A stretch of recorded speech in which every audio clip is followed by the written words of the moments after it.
గాయత్రి మంత్రం మీరు నేర్చుకున్నారా? గాయత్రి మంత్రం మీరు చదువుతారా సార్? ఇప్పుడు నా గాయత్రి మంత్రంతో మీకు వచ్చినటువంటి ఇబ్బంది ఏంటి? లేదు, గతంలో కూడాను గాయత్రి మంత్రం చదవమని మిమ్మల్ని అడిగినప్పుడు ఇలాగే దాటేశారు. ఓకే, అంటే మీకు వచ్చా రాదా? అంటే ఏ గాయత్రి మంత్రం మీరు అంటుంది? గాయత్రి మంత్రం ఇప్పుడు ఏదైతే ఓం భూ భువ స్వాహ అని చెప్పి చదువుతారా, అది మీకు వచ్చా? వచ్చు. దాని తర్వాత ఇంకేమన్నా అడుగుతారా? అదొకటే అడుగుతారా? లేదు, యాక్చువల్గా ఏంటంటే ఆధ్యాత్మిక చర్చ ఉంది కాబట్టి దీంట్లో అసలు మీ పరిశీలనలో, మీ ఆచరణలో ఎంతవరకు మీరు పరిశీలిస్తున్నారు? నా గాయత్రి మంత్రం రానంత మాత్రం నేను నష్టమే లేదు అని అనుకుంటున్నాను. అంటే ఒక మానవుడు ఇంతకుముందు మనం మాట్లాడుకున్నట్టుగా తన స్వాభావిక రీత్యంగా మానవత్వాన్ని కలిగి ఉండి నీతిగా జీవితం గడిపితే సరిపోతుంది. అయితే ఆధ్యాత్మికంగా మీరు రీసెర్చ్ ఉన్నారు కాబట్టి మిమ్మల్ని అడుగుతున్నాను, లేకపోతే ఈ ప్రశ్న అడిగేవాడిని కాదు. ఆల్రెడీ చదువుతున్నాను, స్పిరిచువాలిటీలో ఇంట్రెస్ట్ గా ఉన్నారు కాబట్టి అడుగుతున్నాను. ఇంతకు వచ్చంటారా రాదంటారు? కన్ఫ్యూజన్ వచ్చు సార్, కాకపోతే వినే అవకాశం ఉందా మాకు? ఖచ్చితంగా. మీరు ఇన్ని చెప్పినప్పుడు గంటలు గంటలు నేను చెప్పడంలో తప్పేం లేదు. కాకపోతే మీ అంత బాగా చెప్పగలనో లేదో నాకు తెలియదు. చిన్నప్పుడు చదువుకున్నదే. ఓం భూర్ భువ స్వహ తస్సవితుర్వరేణ్యం భర్గో దేవస్య ధీమహి ధియో యో న ప్రచోదయాత్. Very good, very good. ఇక రాగంలో చెప్పాలి అని అంటే ఓం భూర్ భువ స్వహ తస్సవితుర్వరేణ్యం భర్గో దేవస్య ధీమహి ధియో యో న ప్రచోదయాత్.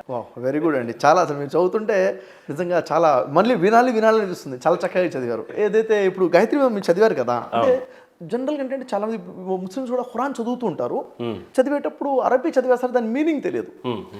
దీని మీనింగ్ కూడా చెప్తారా సార్? గాయత్రి మంత్రం మీనింగ్ ఏంటి? ఓకే, ఇంత పెద్ద పరీక్ష పెడతారని అనుకోలేదు. బట్ ఏదేమైనా తల్లిని మించిన దైవం లేదు అని అంటారు. అట్లాగే ఈ మంత్రానికి, గాయత్రి మంత్రానికి మించినటువంటి మంత్రం లేదు అంటారు. అంటే ఈ సృష్టి మొత్తంలో ఎవరినైనా మనం అత్యధికంగా గౌరవిస్తాము అని అంటే తల్లి. ఎందుకంటే ఈ సృష్టిని అమ్మ ద్వారానే తెలుసుకున్నాం కాబట్టి. సో తల్లిని మించిన దైవం లేదు అని అంటారు. ఇంతమంది దైవం ఉన్నా కూడా బట్ తల్లిని మించిన దైవం లేదు అని అంటాము. అలాగే గాయత్రి మంత్రాన్ని మించినటువంటి ఇంతకంటే మంచి మంత్రం ఉన్నా కూడా బట్ ఇంతకంటే పెద్ద మంత్రం లేదు అని అంటారు. ఐ థింక్ మీరు అడిగారు కాబట్టి చాలా మంది ఈ మంత్రం జపిస్తే బాగుంటుందని నా ఆలోచన, అంతే. Very good, right. సో మీకెందుకు భగవద్గీత చదవాలనిపించింది? యాక్చువల్లీ ఒక విషయం చెప్తాను సార్. ఎందుకంటే గాయత్రి మంత్రము నేను కూడా చదువుతాను. యాక్చువల్లీ మీరు చదివేటప్పుడు మీతో పాటు నేను కూడా రిపీట్ చేశాను. ఓకే, ఇద్దరం కలిసి చేద్దాం, తప్పేం లేదు. తప్పకుండా. Right, 1 2 3 start. ఓం భూర్భువః స్వః తత్సవితుర్వరేణ్యం భర్గో దేవస్య ధీమహి ధియో యో నః ప్రచోదయాత్. అయితే ఇది ఇప్పుడు మాట్లాడేటప్పుడు ఈ మంత్రం యొక్క ప్రస్తావన వస్తుంది. ఇది చదివితే నాకు ఖురాన్లో నుంచి ఒక సూరా గుర్తొస్తుంది మహేంద్ర గారు. ఓకే, ఖురాన్లో మొట్టమొదటి సూరా ఉంటుంది. మొట్టమొదటి సూరానే సూర్య ఫాతిహా అంటారు. అదేంటంటే బిస్మిల్లాహిర్ రహమానిర్ రహీం అల్హమ్దులిల్లాహి రబ్బిల్ ఆలమీన్ అర్రహమానిర్ రహీం మాలికి యౌమిద్దీన్ ఇయ్యాక నఅబుదు వ ఇయ్యాక నస్తঈన్ ఇహ్దినస్ సిరాతల్ ముస్తఖీమ్ సిరాతల్ లజీన అన్అమ్త అలైహిం గైరిల్ మగ్దూబి అలైహిం వలద్దళ్ళీన్ ఆమీన్. ఈ రెండు పక్కన పెడితే అరే ఒకటే విషయం అరబీలో ఉంది, అదే విషయం సంస్కృతంలో ఉంది కదా అనిపిస్తుంది. ఓకే, అంటే సేమ్ మీనింగ్. అంటే అక్కడ నుంచి ఇక్కడ కాపీ కొట్టారా, ఇక్కడ నుంచి అక్కడ కాపీ కొట్టుంటారా? అంటే ఇప్పుడు కాపీ కొట్టారా అంటే ఇన్ఫర్మేషన్ ఏముంది దాని నేను నమ్ముతున్న విషయం చెప్తాను. ఓకే, ఈ మంత్రాన్ని ఏ సృష్టికర్త ఇచ్చాడో అదే సృష్టికర్త ఖురాన్ ఇచ్చాడు కాబట్టి సోర్స్ ఒకటే అంటాను. ఓకే, ఈ మంత్రానికి ఈ సూరాకి సోర్స్ ఒకటే, ఏకీభవిస్తాను. సోర్స్ ఒకటే. ఇక్కడ ఓం అన్నారు కదా, ఓం అంటే దేవుని యొక్క పేర్లలో సహస్రనామాలు ఉన్నాయి అనుకున్నాం మనం అనేక. దానిలో ఓం కూడా ఒక పేరే. ఓం భూర్భువః స్వః అంటే భూమికి, ఆకాశాలకి, స్వర్గానికి, అంతరిక్షానికి ప్రభు అయిన వాడు అని పిలుస్తున్నాం. ఓం భూర్భువః స్వః తత్సవితుర్వరేణ్యం. ఆయన ఎంత గొప్ప తేజస్సు, శక్తి సంపూర్ణుడు అంటే చాలా గొప్ప శక్తి ఉన్నటువంటి వ్యక్తి, గొప్ప శక్తి అని. ఆ తర్వాత ఆయన ప్రార్థిస్తున్నాం, మా పాపాలను క్షమించు అని చెప్పేసి. ఆ తర్వాత మాకు రుజు మార్గంలో నడిపించు, మాకు సరైన మార్గాన్ని మాకు ప్రసాదింపచే అని చెప్పేసి. ఇంకా ఎగ్జాక్ట్గా మనం వర్డ్ చూసుకుంటే మహేంద్ర భాయ్, ఇక్కడ పరమాత్మ ఎవరైతే భూమికి, ఆకాశానికి, అంతరిక్షానికి, సమస్తానికి, స్వర్గలోకాలకి ఆ పరమాత్మ ఉన్నాడు. అన్న ఎంతో గొప్ప తేజస్సు కలిగినటువంటి శక్తి కలిగినటువంటి శక్తి. ఆ తర్వాత మాకు సరైన జ్ఞానాన్ని, సరైన బుద్ధి వివేకాన్ని ప్రసాదించు అని చెప్పేసి ప్రార్థన. అది గాయత్రి మంత్రంలో ప్రార్థన. ఇది ఎప్పుడు చదవమని అంటారంటే బ్రహ్మగడి అంటారు కదా, బ్రహ్మగడి ఎర్లీ మార్నింగ్. దీన్ని తహజ్జుద్ టైం అంటారు. ముస్లిమ్స్ ఏమో తహజ్జుద్ టైం అంటారు, ఇక్కడేమో బ్రహ్మగడి అంటారు. పేరు మారేసరికి మొత్తం వేరనుకున్నాం. లేదు, ఒకటే ధర్మం, ఒకటే. అప్పుడు లేచి గాయత్రి మంత్రం చదవమంటున్నారు. అంటే భూమి ఆకాశాలకి ప్రభువా, నువ్వు చాలా గొప్పవాడివి, నువ్వు మా పాపాలను క్షమించే శక్తి ఉన్నటువంటి వాడివి, నువ్వు మాకు రుజుమార్గాన్ని చూయించు అని చెప్పేసి సంస్కృతం. అదే విషయం ఇక్కడ కూడా ఉంది. ఇక్కడ ఏముంటుంది? అల్హమ్దులిల్లాహి రబ్బిల్ ఆలమీన్, సకల రకాల పొగడతలు నీకే చెందుతాయి, నువ్వు సకల లోకాలకి ప్రభు. అదే కదా ఇక్కడ కూడా ఉంది.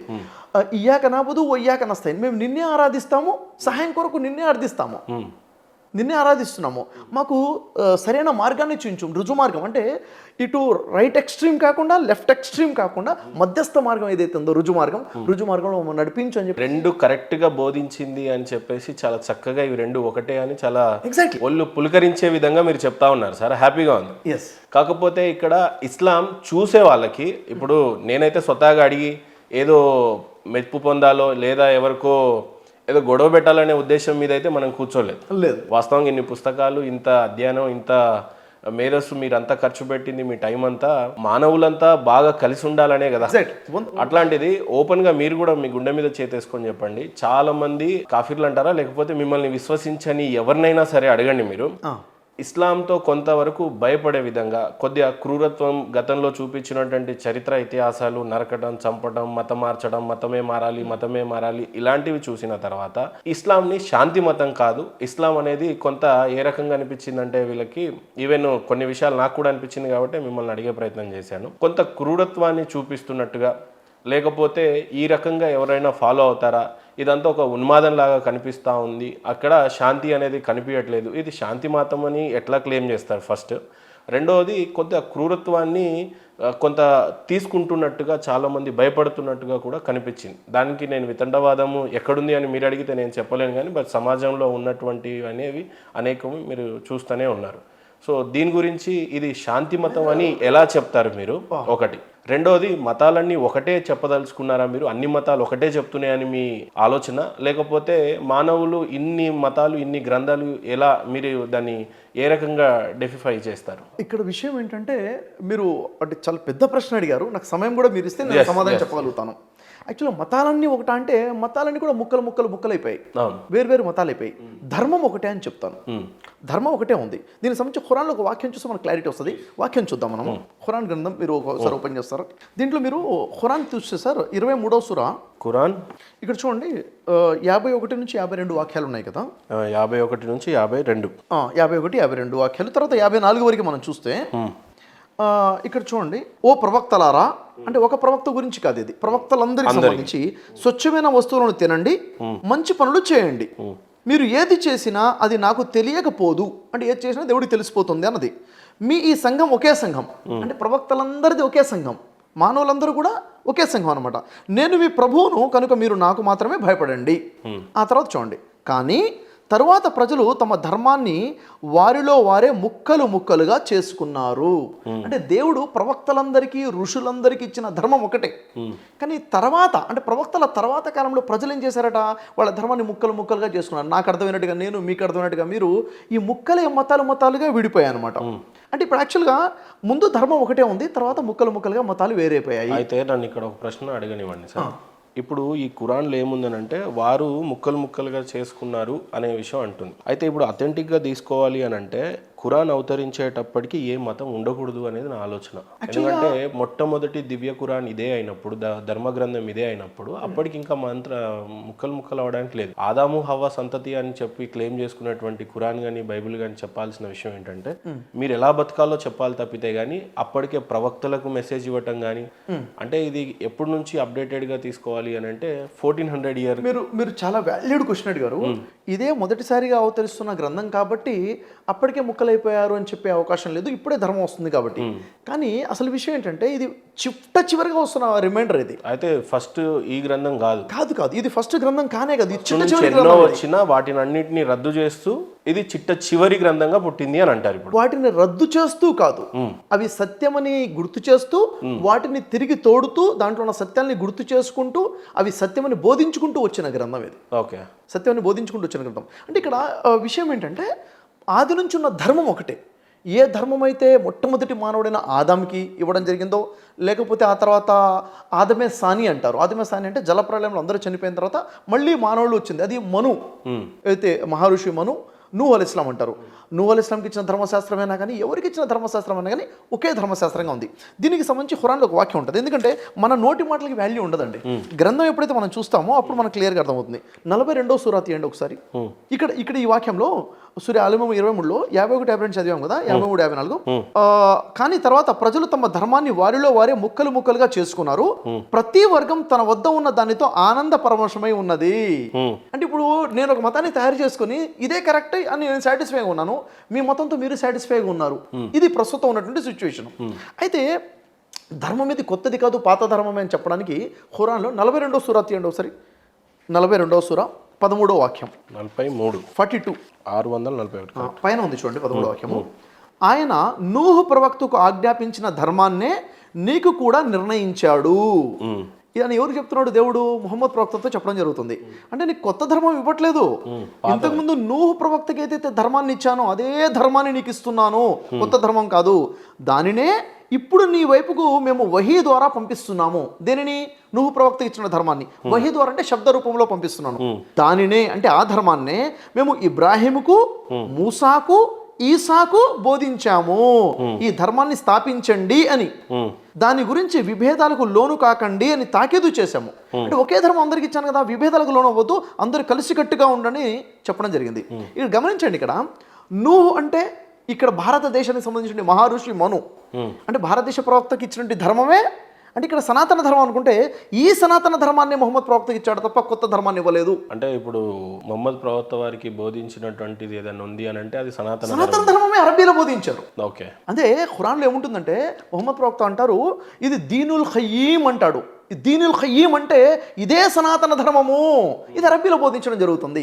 ఒక విషయం అండి, భగవద్గీతలో మనం చూసుకుంటే 4వ సూరాలో 4వ అధ్యాయంలో ఉంటుంది. కానీ మీరు తప్పుగా అనుకోకపోతే ఖచ్చితంగా విచక్షణ ఉండే చెప్తున్నారు అనుకుంటున్నారు. రేపు మీ పెద్దల నుండి మీకేమన్నా ఇబ్బంది, మాకు ఏ రకమైన ఇబ్బంది రాదు, కానీ మీకేమన్నా వచ్చే ఇబ్బందులు ఉన్నాయో చూడండి. ఎందుకంటే మొహమ్మద్ ప్రవక్త వారికి బోధించింది సనాతన ధర్మమే అని అంటున్నారు. సనాతన ధర్మమే అరబీలో బోధించడం జరిగిందని. అప్పుడు మీరు మాలాగా ఉండాలి, కానీ మీరు మీలాగా ఎందుకు ఉంటున్నారు?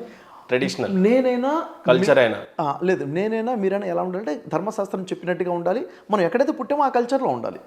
ఆ కల్చర్ గురించి మేము మీకు చెప్తాను. ఎందుకంటే మీరు ఒక మాటలోనే పెద్ద ప్రశ్న ఉంటుంది, నేను సమాధానం చెప్పాలంటే. ఎందుకంటే మన మాట ఆధ్యాత్మిక విషయం కాబట్టి చాలా సున్నితమైన విషయం, ఏది వదిలిపెట్టకుండా ఒక్కొక్కటి మాట్లాడుకుంటూ వెళ్తే బాగుంటుంది. ఇక్కడ చూడండి భగవద్గీతలో మనకు వస్తాం, ఖురాన్ వాక్యంలోకి వస్తాను. భగవద్గీతలో చూడండి 4వ అధ్యాయము జ్ఞాన యోగంలో 7, 8 వాక్యాలు మనం చూసుకుంటే 7 ఒకసారి మీకు ఇస్తున్నాను, చదువుతారా? ఇది చూడండి సార్, భగవద్గీతలో 4వ అధ్యాయంలో ఇది దాదాపుగా ప్రతి హిందూ విన్నటువంటి శ్లోకమే. ఇది చూసుకున్నట్లయితే, ఓ అర్జున, ఎప్పుడెప్పుడైతే ధర్మము క్షీణించి అధర్మము వృద్ధి చెందుతుందో అప్పుడప్పుడు నన్ను నేను సృష్టించుకుంటాను, అంటే నేను అవతరిస్తాను అని చెప్పడం జరిగింది. పరమాత్మ చెప్పడం ఏంటిది? ఎప్పుడెప్పుడైతే ధర్మం క్షీణిస్తుందో అప్పుడప్పుడు నేను అవతరిస్తాను ధర్మాన్ని బోధించడం కోసం అని చెప్పేసి. వచ్చిన తర్వాత ఏం చేస్తాడు? సాధు సజ్జనులను సంరక్షించుకున్నటకును, అంటే ఎవరైతే సజ్జనులు ఉన్నారో వాళ్ళని రక్షించుకోవడానికి, దుర్జనులను వినాశనం వర్ధించడం కోసం, అంటే దుర్జనులను నాశనం చేసేస్తాడు. ధర్మమును లెస్సగా స్థాపించడం కొరకు నేను ప్రతి యుగమునందు అవతరించుదును అని చెప్తుంది ఎవరంటే పరమాత్మ. ఈ పరమాత్మనే జిబ్రాయిల్గా మొహమ్మద్ ప్రవక్త దగ్గరికి అవతరించడం జరిగింది. ఈ పరమాత్మనే గాబ్రియల్గా పరిశుద్ధాత్మగా యేసు దగ్గరికి రావడం జరిగింది. 1,24,000 ప్రవక్తల దగ్గరికి కూడా వచ్చినటువంటి పరమాత్మ ఒకే ధర్మాన్ని తీసుకొని రావడం జరిగింది. అయితే ఇక్కడ మనం చూసుకున్నట్లయితే ఇంతకుముందు మనం ఖురాన్లో చూసాము, ఏ ధర్మం అయితే నూహుకు బోధించారో అదే నీకు బోధిస్తున్నాను, ఇది అబ్రహాముకు బోధించాను, ఇది మూసాకి, ఈసాకి. మూసా అనేసరికి ఈరోజు యూదులు తయారైపోయారు ఫాలోవర్స్గా, ఈసా అనేసరికి క్రైస్తవులు తయారైపోయారు, మొహమ్మద్ ప్రవక్త అనేసరికి ముస్లింలు తయారైపోయారు. చూసారా, ముస్లింలు, యూదులు, క్రైస్తవులు 3 వర్గాలు అయిపోయాయి. ఇక్కడ నూహ్ అంటే హిందూ సమాజం పెద్దగా అయిపోయింది. అందరూ కూడా ఏమైపోయారు? ముక్కలు చెక్కలుగా మారిపోయారు. అంటే సొంతంగా మతాలు తయారు చేసుకున్నారు. యాక్చువల్లీ ప్రవక్తలందరికీ ఇచ్చినది ఏంటిదంట? ఒకే ఒక ధర్మాన్ని ఇవ్వడం జరిగింది. ఇదే విషయం చూడండి భగవద్గీతలో చాలా క్లియర్గా చెప్పడం జరుగుతుంది. చూడండి భగవద్గీతలో చూసుకున్నట్లయితే ఇదే 4వ అధ్యాయము 1, 2 శ్లోకాలు చూస్తే, 1వ శ్లోకంలో నాశనరహితముకు ఈ నిష్కామ కర్మయోగమును, అంటే ఈ ధర్మశాస్త్రం ఏదైతే ఉందో, ఏ శాస్త్రం అయితే బోధన దాన్ని నిష్కామ కర్మయోగము అంటే నాశనము లేనటువంటిది. ధర్మం ఎప్పుడు నాశనం కాదు. ఈ యోగమును పూర్వము నేను సూర్యునికి చెప్పి తిని. సూర్యుడు అంటే మొట్టమొదటి మానవుడిని కూడా సూర్యుడు అని సంబోధించింది. మొట్టమొదటి మానవుడికి చెప్పమండి, ధర్మం కూడా ఇదే. చెప్పింది. సూర్యుడు వైవస్వత మనుహుకు మనుహుకు బోధించను. ఖురాన్ ఏముంటుంది, నూహుకు బోధించిన ధర్మాన్ని నీకు బోధిస్తున్నాను అని చెప్పడం జరిగింది. ఇక్కడ మను నువ్వు అనే కాంట్రడిక్షన్ ఎలా మిక్స్ చేయగలరు మీరు? ఎలా అంటే నమ్మని వారికి ఇదే కరెక్ట్ అని చెప్పగలిగే ఒక విషయం authentication ఏముంది? ఒక విషయం చెప్తాను. ఇక్కడ ఎవరు పడితే వాళ్ళు మాట్లాడలేరేమో. మీరు అన్నారు, మీరు ఈ మాట చెప్తే ముస్లిం పండితుల నుంచి ఏమైనా కాంట్రడిక్షన్ వస్తుందేమో, ఇబ్బంది వస్తుందేమో. ఎందుకంటే యాక్చువల్గా నేను ఏది తెలుసుకున్నా, ఏది చేసినా కానీ పండితులతో సంప్రదించే నేను చేస్తుంటాను. ఖురాన్ అవగాహన నేను నేర్చుకున్నానంటే ఖురాన్ పండితులు ఆలింల దగ్గర నేర్చుకున్నాం. మన సొంతంగా అంత జ్ఞానం లేదు, నేను ఆలింని కాదు, కానీ ఆలింల దగ్గర నేర్చుకున్నాం. అయితే ఎప్పుడు కూడా ఖురాన్ ఏముంటుందంటే, ఖురాన్ చెప్తున్న విషయం ఏంటంటే 3వ సూర 64వ వాక్యంలో ఉంటుంది, ఖుల్ యా అహ్లల్ కితాబ్ తాలౌ ఇలా కలిమతిన్ సవాయిన్ బైననా వ బైనకుం. ఓ గ్రంథ ప్రజలారా, మీకు మాకు సమానమైన విషయాల వైపుకు రండి. చూడండి మహేంద్ర గారు, ఇప్పుడు మీకు నాకు ఒక 10 విషయాలు సమాంతరంగా ఉన్నాయనుకోండి. మీరు తెలుగు మాట్లాడతారు, నేను తెలుగు మాట్లాడతాను, మీది తెలంగాణనే, నాది తెలంగాణనే, మీరు ఇండియనే, నేను ఇండియనే, ఇలా చూసుకుంటూ వెళ్తే సమాంతర విషయాలు చాలా ఉన్నాయి. అవునా లేదా? మాట్లాడుకోవచ్చు. మీరు సమాజం గురించి ఆలోచిస్తారు, నేను సమాజం గురించి ఆలోచిస్తాను. విభేదాలు ఆలోచించుకుంటే మీరు హిందూ, నేను ముస్లిం అనేసరికి ఏమైపోతుంది? విభేదాల గురించి మాట్లాడడం ధర్మం చెప్పట్లేదు. ఎప్పుడు కూడా సమాంతరంగా మాట్లాడండి, కలపండి, కలిసి కూర్చొని స్నేహంగా మాట్లాడితే విషయం క్లియర్ అవుతుంది. అయితే ఇక్కడ ఏం చెప్పడం జరుగుతుంది చెప్పండి. ఈ ధర్మశాస్త్రాన్ని ముందు సూర్యునికి బోధించుతుంది, అంటే మొట్టమొదటి మానవుడు ఇక్కడ ఆదముకు బోధించారని ఉంటుంది. ఇదే మళ్ళీ ఎవరికి బోధించాడు? మనుహుకు ఉపదేశించుతుంది. మను తర్వాత ఇక్ష్వాకులకు బోధించుతుంది. ఇక్ష్వాకులకి ఈ ధర్మాన్ని బోధించడం జరిగింది. అక్కడ చూసుకున్నట్లయితే అబ్రహాముకు బోధించారు, మోషేకి బోధించారు, ఈసాకి బోధించారు. ఇదే ధర్మం మొహమ్మద్ ప్రవక్త బోధించారు. అందుకే అంటారు మొహమ్మద్ ప్రవక్త ఖురాన్లో ఇదే దీనుల్ ఖయ్యీం అంటారు, ఇదే సనాతన ధర్మం అంటారు. అంటే మొట్టమొదటి మానవుడి దగ్గర నుంచి చిట్ట చివరి మానవుడి వరకు దేవుడిస్తున్న ధర్మం ఒక్కటే. ఆ ధర్మం ఏమిటంటే, ఓ మానవులారా, మిమ్మల్ని సృష్టించిన ఆ పరమాత్ముడు ఒక్కడే ఉన్నాడు, ఆ అక్షర పరబ్రహ్మ ఒక్కడే ఉన్నాడు, ఆయనకి మీరు అకౌంటబుల్గా ఉన్నారు, అహంకారంగా ఉండబాకండి. ఎందుకంటే ఏది నాది కాదు,